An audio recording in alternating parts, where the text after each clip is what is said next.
Hello, thank you very, very much. None of that applause is for me, obviously. It's for what you're about to see. We've got a brand new game announcement for you here, which is very, very exciting. And so without further ado, I'm going to give it over to Creative Assembly of the Total War series. Thank you very much.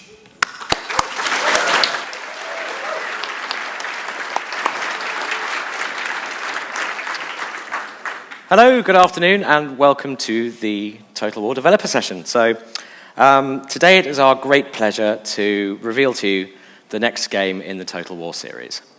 Now, this is the follow-up to Rome 2.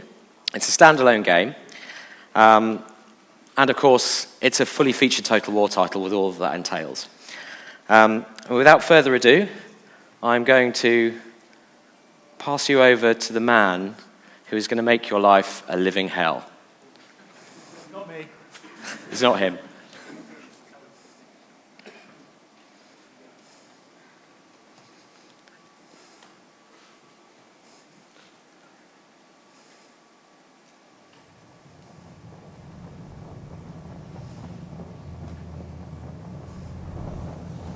You built an empire beyond imagining.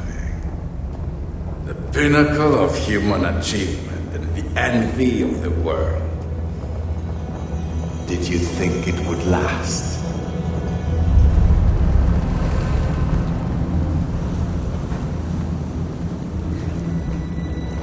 The Eternal City. That glorious monument to power, culture, and learning. But the old wolf lies wounded by jackals, circled by vultures, worried to death by 1,000 tiny, vicious mouths brought low by your own arrogance. These are the death throes of Rome. The light of civilization dims and gathers. And you've such precious time left to hide your women, for your children to cry.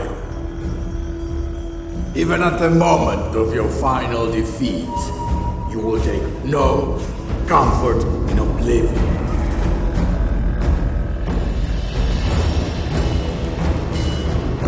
For I am coming for you. I ride with 1,000,000 warriors! I bring the end of days! I am the Scourge of God! And I will watch your world burn.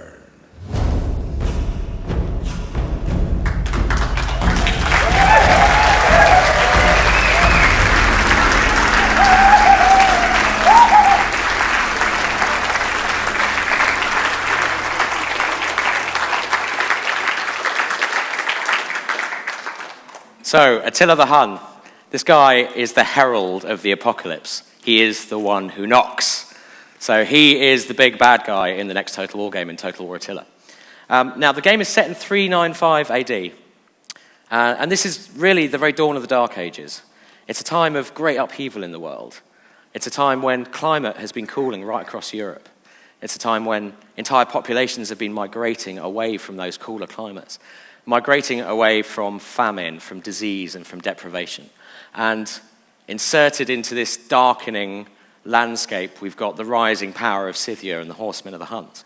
And Attila himself, who will rise to lead 1,000,000 horsemen and sweep westward in a stunning assault, aiming his armies at the heart of the Western Roman Empire. So what we're going to do is take a look at some campaign gameplay first. So if we could switch over, please. Now, everything you're about to see is pre-alpha. We're not releasing until next year, so everything here is work in progress. But what you're seeing here is the overview map for the campaign map in Attila. Now, we're playing as the Western Roman Empire here. Now, at this point, the Roman Empire has become so big and bloated that it's become unmanageable from a single administrational center, so it's split into two. And these are two playable factions, the Eastern Roman Empire and the Western Roman Empire. Now, we're playing as the Western Roman Empire, and this is a big challenge. It's what we're calling Total War's first legendary start position, because playing as the Western Roman Empire, you've got a Saxon invasion, like just a few turns into the game, going on in England here. We've got hordes of barbarians pouring southwards to escape this cooling climate, attacking us there. In the south, we've had a series of war declarations in North Africa. We are absolutely surrounded. We're being hounded on all sides. And our only real friends here is an alliance with the Eastern Roman Empire. So this is kind of a case of survival strategy. You have to figure out almost what you can afford to lose before you can fight from a position of strength. So just taking a look at some of the overlays on the map here, there's a lot of ways we can see snapshots of the health of our empire. So we can check the religious disposition across our territories, for example, very important to this period. We can check sanitation. Again, a real key feature here, and we'll come on to sanitation and why that's so important in the game. And we've also got this fantastic new geographic overlay as well, which gives us a very clear overview of the actual territories on the campaign map themselves. So we can judge great choke points to control on the map, or see just how far threats are from our censored population or our armies. So what we're going to do is jump down to the campaign map now and have a look at some of the features of the campaign map. So we've jumped down to Londinium here. Now, we've made a number of important changes, improvements and upgrades and optimizations to the graphics in the campaign map for Attila. The first of which is very simple. We've relaxed the rules on camera zoom. So now what we can do is zoom right out to this sky eye view, and you can really get a sense of location in the world. You can really see where you are. You can reference your own geography in your head for what the countries are you're kind of flying over. It gives you a greater sense of control over your campaign as well. So now we're going to do a little flyby here of the boundaries of the Western Roman Empire. And as we do, I'll point out some of the other changes. So we've really worked hard on the normal maps across the campaign map here. And what this lets us do is aim and hit a much higher level of texture fidelity. So you can really see that on the map here. You can see the details are really popping, compared to previous games.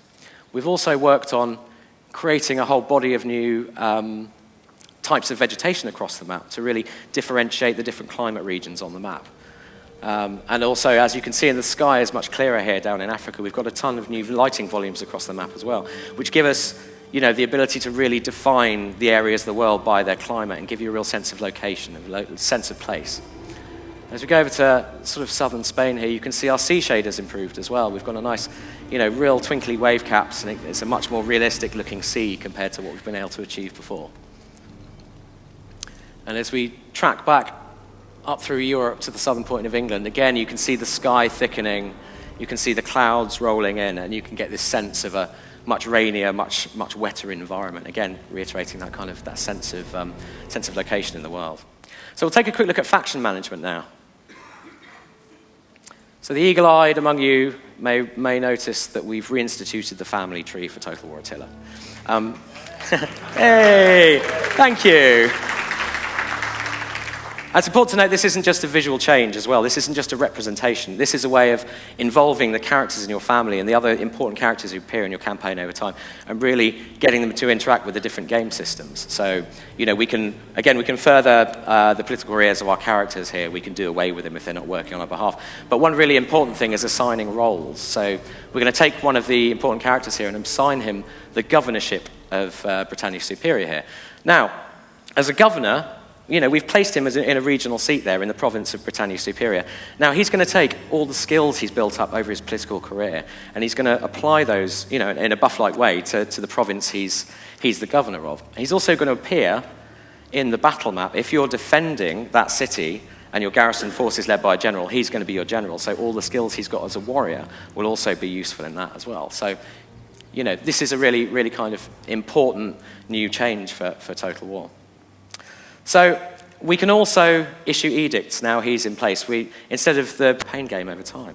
So what we've got is a building history as you play through a campaign of absolutely every event that happens. Now, this is great. We can filter this. We can see all the different military victories or losses that we've had. We can see where characters have leveled up over time and, look at places in the world, for example, where there have been real hotspots. Now, the really cool thing about this is that we're working on a system where you'll be able to upload this to your own page on totalwar.com and then share your campaign history through a series of visualizations, charts and graphs and tables and this sort of thing, with other Total War players, so your pals on Reddit or, other people in your clan. So we think this is a really nice feature for Total War fans who routinely share their own, kind of campaign histories with each other anyway.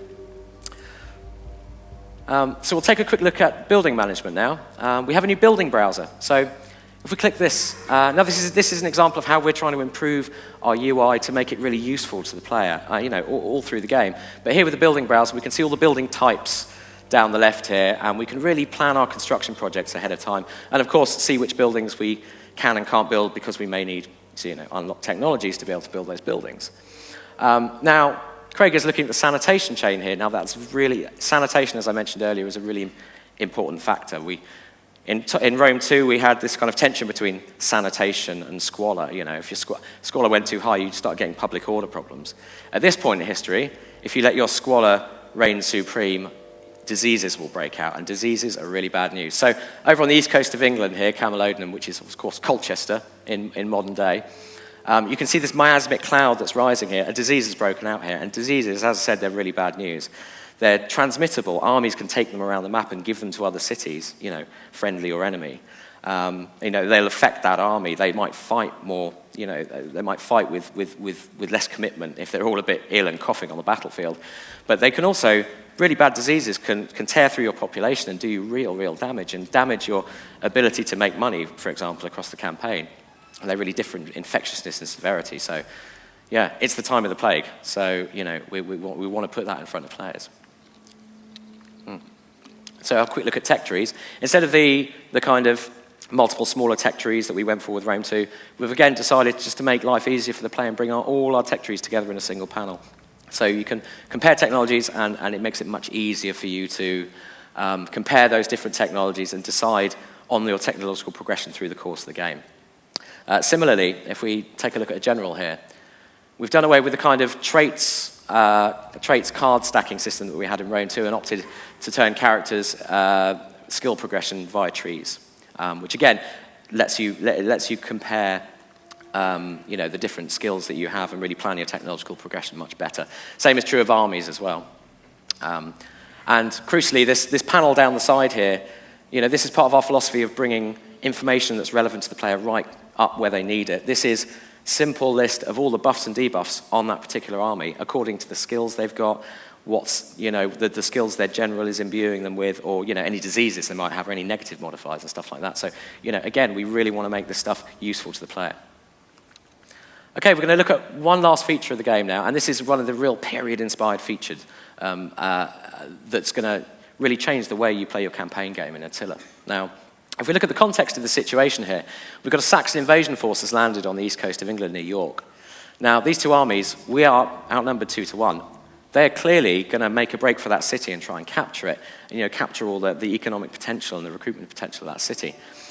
We've only got one army, and if we look at our garrison forces, we've got a weak showing here with 3 units and a single bastion onager. So, chances are we're not going to be able to hold on to that, but we can still deny all the economic and recruitment and production potential of that city to the enemy by simply wiping it from the face of the earth, which is, we've never really been able to do before. So what we're going to do is we're going to move our general and his army south in an attempt later to consolidate with other armies and build from that position of strength I mentioned before. And what we're going to do is abandon this city completely. So we abandon it and we hit end turn. What this does is we take a measure of cash, some wealth out of that city, and then we literally wipe it from the face of the earth. The city is no more.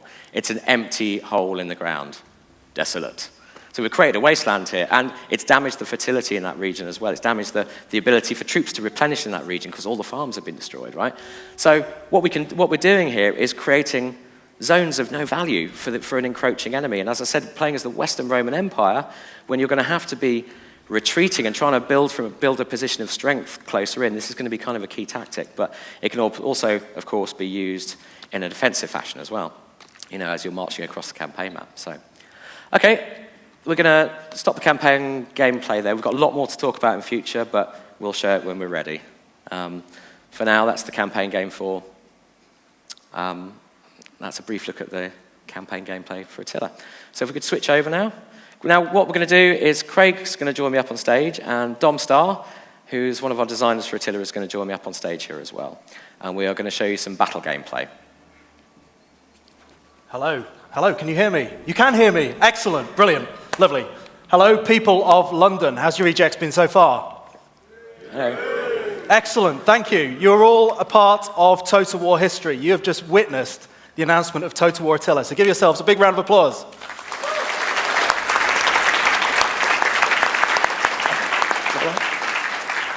Okay, I'm going to stop walking around now in front of this big screen, and I'm going to talk about what you're seeing in front of you. So James is going to be playing this battle for us right now. We are in London, both here and actually here. This is Londinium in 395 AD. So take in the sounds, take in the sights. We can't take in the smells, which is probably a good thing, given that it's 395 AD and it's probably going to stink. But this is Total War Attila's battle map. This is one of the typical battles that you'll see in Attila, and James is playing as the Western Roman Empire, and he's facing a Saxon invasion. Sort of a similar setup to you saw on the campaign map there. So this is the kind of typical battle, as I was saying. James is kind of up against it, and James considers himself to be a very good Total War player. Should say this battle is unscripted. Could go either way.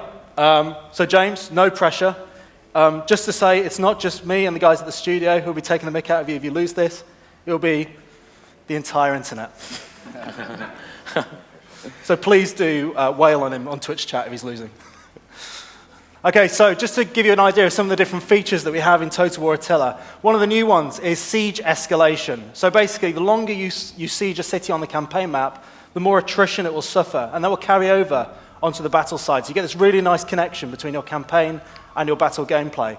So we can see here, this is the highest level of siege escalation that we have for a city. And in this particular example, you can see the wall has completely crumbled here. We've got a massive gap that the enemy could pour through if James doesn't erect his defenses properly. So he's got to think really tactically about how to deal with that situation. Also, you can see it's a lot darker, smokier. There's fire on the battlefield. And that's not just cosmetic. You know, you've got this real apocalyptic, smoky look and feel. It's a darker time. These are darker times to be defending. But that fire also has an actual gameplay purpose. So that fire will spread if you're not careful. So James has to wrap this battle up as quickly as he can, because if that fire spreads and rips through the buildings on the battlefield, not only are his guys going to suffer from serious morale penalties, he's also going to be left with a smouldering pile of rubble when he gets back to the campaign, which he doesn't want. So one of the other new features in Total War Attila is these barricades right here. So James is going to plonk down one of these barricades in these preset positions. Now, these positions are baked into the battle maps, and for big maps like this, there's a number of different barricade positions. And you can use these in a few different ways. You can put troops on them like this. So James has sensibly put a unit of crossbowmen on top of that barrier, which gives them a really nice line of sight so they can see over and they can get a nice kill zone. You can also funnel troops using these barricades as well. So if you think about how you place them at the start of the battle, you've kind of got another layer of a tactical element when you're actually planning out where these go. So you can see James is doing it from the tactical map here as well, which is sort of our big overview map of everything that's going on in the battle. You can pull up to this at any time.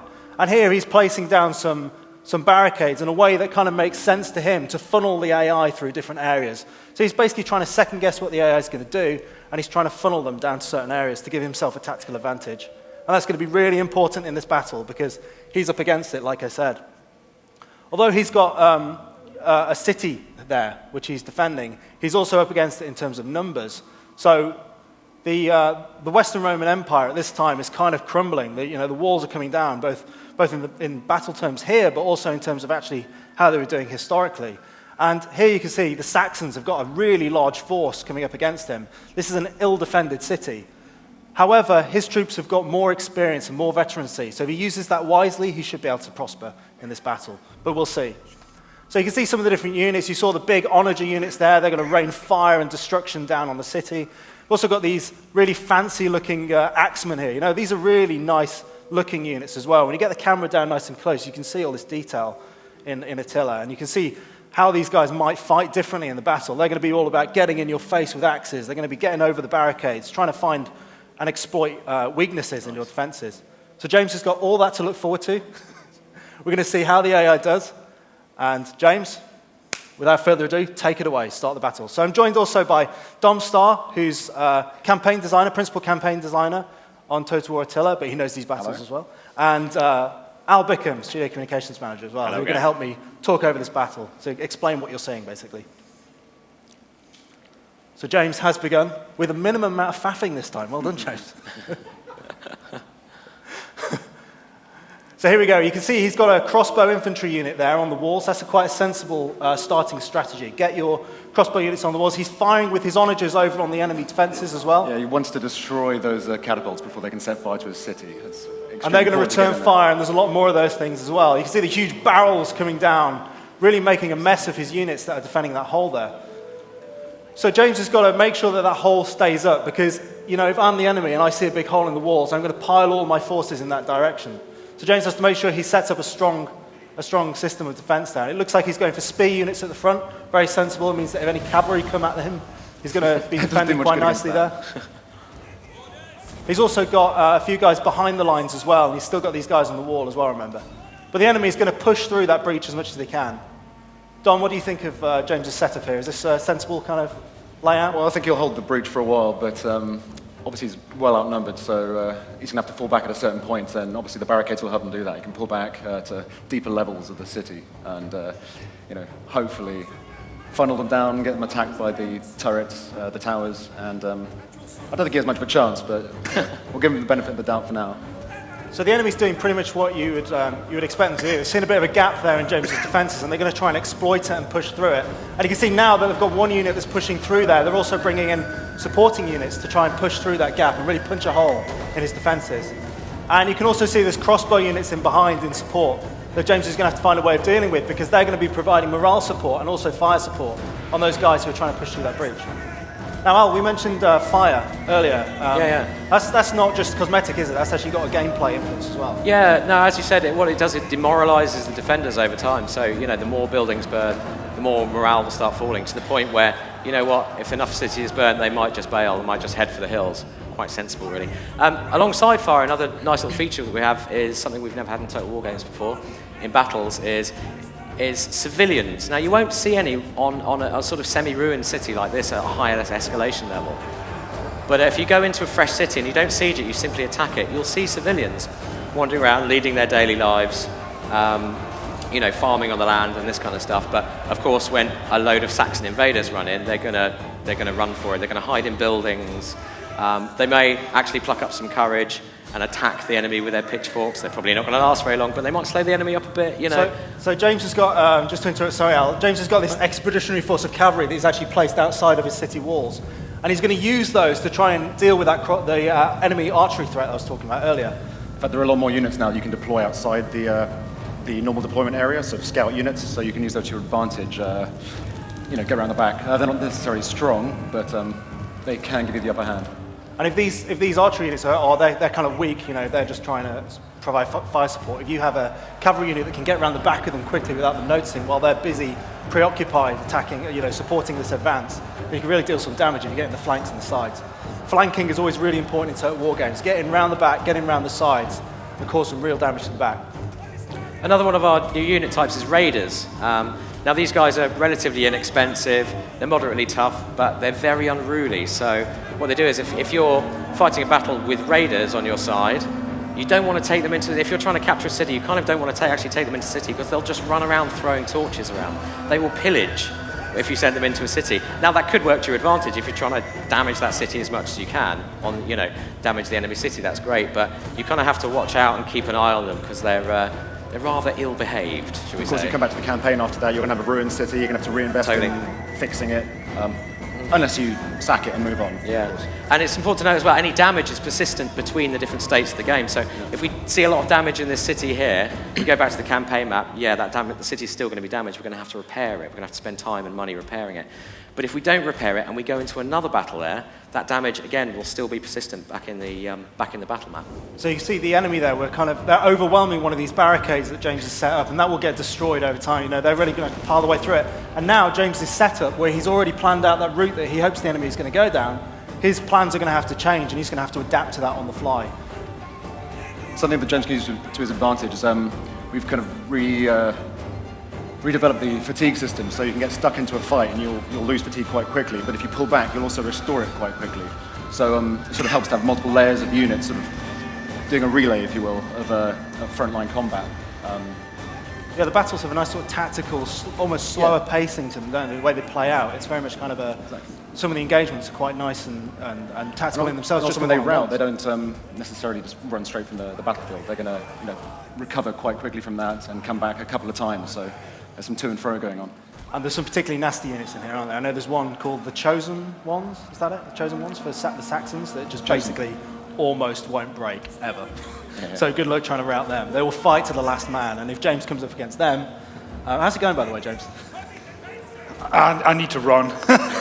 There are too many of them. I noticed your walls kind of didn't hold there, and you've kind of retreated back to the sort of central plaza area. I see you've got a unit there just guarding that entrance ramp to the second tier. So you've got this kind of multi-level thing going on where you've pulled back to the upper tier. Is that a strategy that's worked for you before on this map? Is that something that you recommend? But the problem is that they're closing in from all sides and that. But I think I've got my better units still alive, so they're the more Legionnaire style. So I need them as much. So I'm throwing away the spear unit here just to buy time. So take your best, gentlemen. Do you think James is going to win this or not? Well, if he keeps the general alive, he should be all right. The minute he loses a general, then there'll be a loss of morale within his men. How about you guys? Can we get a cheer if you think the that... Sorry, Dom. No, it's all good. So let's get a cheer if you think that Dom's going to win this battle. Sorry, not Dom, James. Dom could win it, but he'd have to have very long arms. No faith. James. No one thinks he's going to win it. Cheer if you think he's going to lose it horribly on Twitch and on the Eurogamer stream. That warms my heart. Challenge accepted. So they are the stakes, James. That is the situation you have to deal with. Oh, there we go. One dissenting voice in the back. So, Dom, what would you be doing in this situation right now? I'm not quite sure about his barricade setup, but I would have tried to lead them around, let the towers do some attacking as well. Because obviously you have the towers around the outer limits of the city, and that really helps. It's like you're funneling them away, and yeah. Can the enemy capture those towers as well? Oh, they can. Yeah, obviously you can go completely against you if they do that. And, yeah. But that's another good use of barricades, is funneling the enemy as they enter your city into kind of kill zones. So if you've got your crossbowmen set up, and crossbows are nice, cool, period-specific units we've got here. They're very high armor penetration. So the attrition over time against these heavily armored Saxon invaders is going to be really good. So setting up those kind of kill zones which funnel, while you're funneling the enemy into your city can really work to your advantage. But even if you don't have, say, archers to mount on top of it, you can mount your melee units, and it gives them an advantage, defensive advantage. Or, as you say, you can just use it to funnel them around. Yeah. So you've got a spear unit down there, James, with two other units. Do you think they're going to hold? Enough time for my cavalry to get a good charge here. I think that's all I really need. It's one of the good points about Total War, actually, beautifully illustrated by James here. It's all about multitasking. It's all about doing one thing and thinking about the next thing and trying to get your troops into another position. It's you very much have to hold a kind of a graph of everything that's going on in your battle at once, because if you spend too long doing one thing, you're going to forget about the other stuff. So it's not too micro, but there is an element of kind of keeping it in your head what's going on in the battle. And the tactical map that we showed you earlier can really help with that, because it gives you a nice snapshot of everything that's going on in the battle. James, did you just send your general in? Did you just send your general in? What are you doing? My general's fine. So it's worth saying if James loses his general, which has he actually lost him? No, he's still there. No, he's all good. If James loses his general, that's going to have a big impact on the morale of his entire army. That could basically be the end for him if he loses his general. So he's got to be careful about not throwing away his general like that. So how are you feeling, James? Very good. That one unit of spearmen plus with the archer fire from the high ground is absolutely tearing them apart. A weak unit was managing to do so much damage to a good unit simply because of the heavy shot of my what they call crossbows. Yeah, that heavy shot. Sorry, ability. trying to play and talk. That's all right. That heavy shot ability is pretty devastating. I'm good at it. So that heavy shot ability that James used on his crossbow guys can really rip through enemy armor, and it's pretty effective against most units, really, as you would expect. Heavy shot is going to do a lot of damage. However, James also has to think about the amount of ammunition he has for his army as well, for his individual units. He has to make sure he uses that ammunition well, chooses his encounters, picks his one-on-ones really carefully.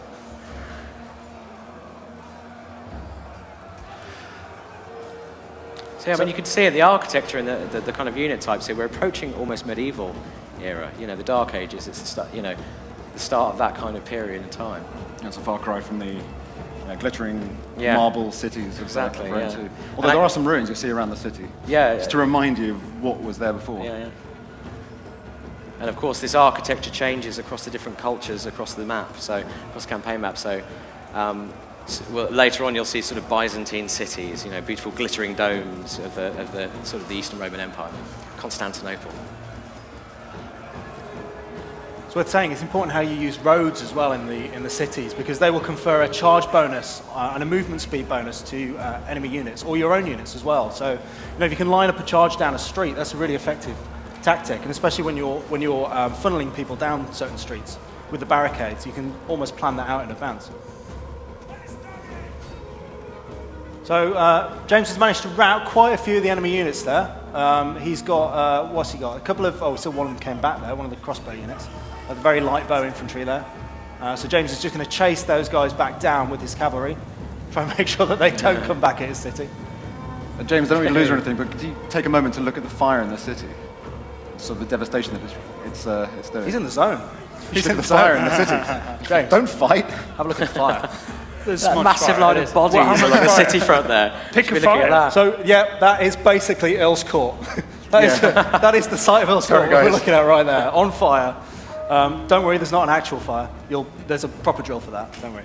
But yeah, you can see how that fire spread over time. And actually, there's a morale indicator up at the top, which James can look at every now and again, which lets him know how that fire is affecting his units on a global basis. So it's actually just gone from green to orange, which I guess isn't good, James. I think I'm doing very well. Everyone's jeering has spurred me on. He's like this in the office as well. Balance is in his Oh, favor. Balance is in his favor. don't break. Yeah. So how many units have they got left, James?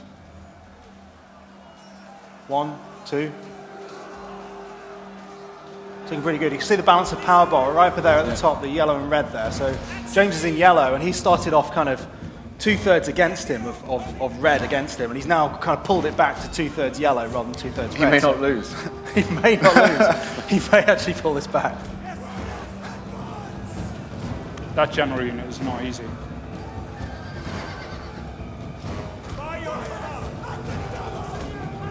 So you have gatehouses as well. You have kind of all kinds of like the kind of mod cons you would expect with a city of this size at this time. Different kind of defenses. You were saying there's the towers, there's gatehouses, and they can all be controlled, taken over by the enemy, and forced shut, rammed open, all that kind of stuff. So there's a lot of kind of preset defenses there, walls as well that you can use. Multiple layers that you can retreat to. And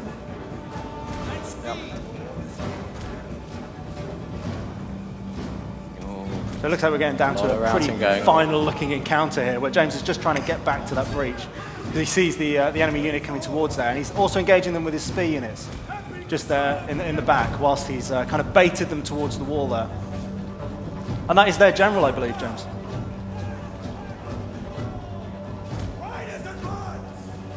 He really is in the zone, isn't he?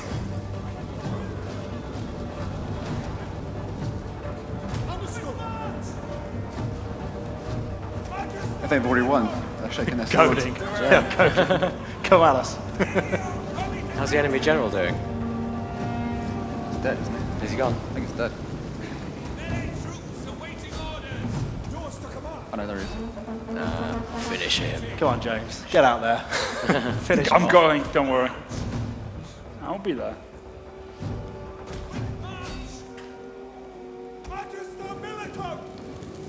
Oh, he's going first person, third person cam. He means business.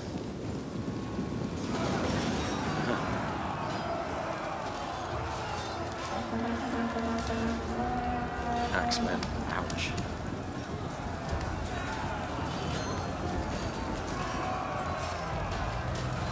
Looks like it's it. This is the final Saxon stand.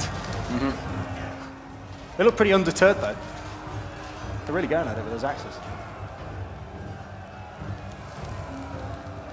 There's the flank. It just gives us that lovely smoothing of the trees and the landscape. Talking of the trees, you can also set fire to the trees. So if someone's trying to have hide in the trees outside your settlement or in the field. Burn them down. Burn them down. I think you won it, James, didn't you? Yep. I think he has won. That's it. Well, that's That's a it. win. That's a wrap. Well done, James.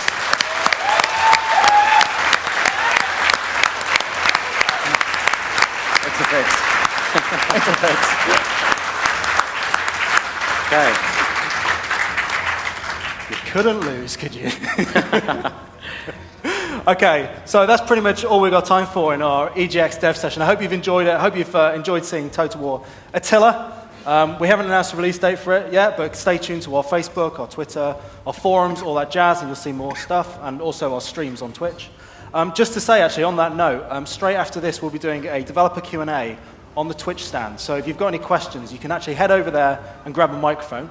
Or if you actually want to play Total War Attila for yourself, it is going to be out there on the show floor. We are unveiling the stand at 5 p.m. So get yourselves down there. You'll be able to play this battle for yourselves and see whether you can do better than James. Thank you very much, guys. Go and fight. Thank you. Go and win. Okay. We're in Winston. And we're done. Thank you, hello. Thank you very, very much. That was awesome. And thank you all so much for coming along, both in the auditorium and on Twitch. It's Creative Assembly Lovin' right now. We've got Alien Isolation coming up next. If you want to come to that.